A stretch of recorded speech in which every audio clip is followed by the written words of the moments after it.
नमस्कार दोस्तों, आज हम ऐसी एक हत्या के बारे में बात करने वाले हैं जिसने पूरे भारत को हिला दिया। ये कहानी है आरुषि तलवार की। चलिए शुरू करते हैं। आरुषि यमराज हत्याकांड, एक अनसुलझी पहेली।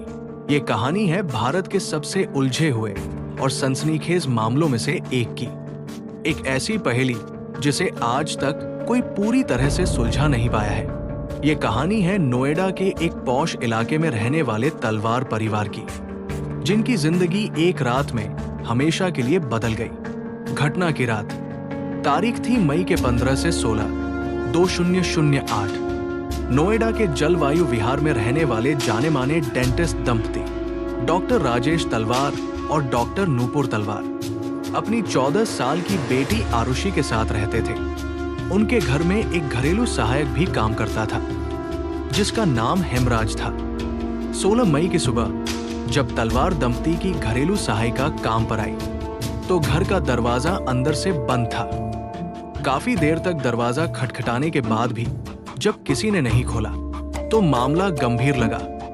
किसी तरह दरवाजा खुलने पर जो मंजर सामने आया उसने सबके होश उड़ा दिए। पहली हत्या, आरुषि तलवार अपने बिस्तर पर मृत पड़ी थी। उसका गला किसी धारदार हथियार से काटा गया था और उसके सिर पर भी चोट के निशान थे। घर में मातम छा गया।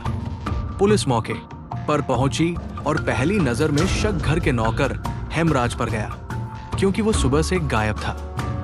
पुलिस ने हेमराज को पकड़ने के लिए टीमें रवाना कर दी। कहानी में चौंकाने वाला मोड़। अगले दिन 17 मई को कहानी ने एक ऐसा मोड़ लिया जिसकी किसी ने कल्पना भी नहीं की थी। एक रिटायर्ड पुलिस अफसर जो तलवार परिवार के पड़ोस में रहते थे, उन्होंने छत पर कुछ अजीब देखा। जब पुलिस छत पर पहुंची तो वहां खून से लथपथ हेमराज का शव पड़ा था। उसका भी गला उसी तरह काटा गया था जैसे आरुषि का। अब पुलिस के सामने एक नहीं बल्कि 2 हत्याओं की गुत्थी थी। जो व्यक्ति हत्या का मुख्य संदिग्ध था वो खुद मारा जा चुका था। इस दोहरे हत्याकांड ने पूरे देश में सनसनी फैला दी। जांच और बदलते संदिग्ध। इस केस की जांच कई एजेंसियों ने की और हर जांच के साथ थ्योरी बदलती गई। नोएडा पुलिस की थ्योरी। नोएडा पुलिस ने सबसे पहले शक आरुषि के माता पिता राजेश और नूपुर तलवार पर जताया। पुलिस ने इसे ऑनर किलिंग का मामला बताने की कोशिश की, जिसमें कहा गया कि राजेश तलवार ने आरुषि और हेमराज को आपत्तिजनक स्थिति में देख लिया था, जिसके बाद गुस्से में उन्होंने दोनों की हत्या कर दी।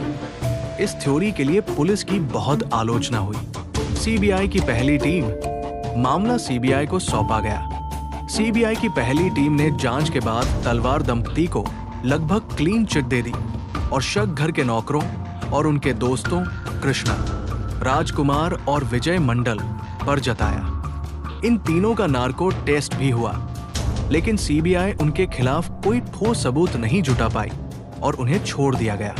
सीबीआई की दूसरी टीम। इसके बाद सीबीआई की एक नई टीम ने जांच शुरू की। इस टीम ने फिर से शक की सुई आरुषि के माता पिता की तरफ घुमा दी। इस टीम का मानना था कि हत्या में घर के किसी बाहरी व्यक्ति का हाथ नहीं था और जो भी हुआ वो घर के अंदर ही हुआ। अदालत का फैसला और अनसुलझे सवाल। सबूतों के अभाव में सीबीआई ने क्लोजर रिपोर्ट दाखिल कर दी, लेकिन गाजियाबाद की विशेष सीबीआई अदालत ने रिपोर्ट को खारिज कर दिया और राजेश और नूपुर तलवार पर हत्या और सबूत मिटाने का मुकदमा चलाने का आदेश दिया। 2013 में सीबीआई कोर्ट ने परिस्थितिजन्य सबूतों के आधार पर राजेश और नूपुर तलवार को अपनी बेटी आरुषि और नौकर हेमराज की हत्या का दोषी पाते हुए उम्र कैद की सजा सुनाई। लेकिन तलवार दंपति ने इस फैसले को इलाहाबाद हाई कोर्ट में चुनौती दी। 2017 में हाई कोर्ट ने सीबीआई कोर्ट के फैसले को पलट दिया और कहा कि मौजूद सबूतों के आधार पर तलवार दंपति को दोषी नहीं ठहराया जा सकता। हाई कोर्ट ने उन्हें संदेह का लाभ देते हुए बरी कर दिया। आज तक ये सवाल एक पहेली बना हुआ है।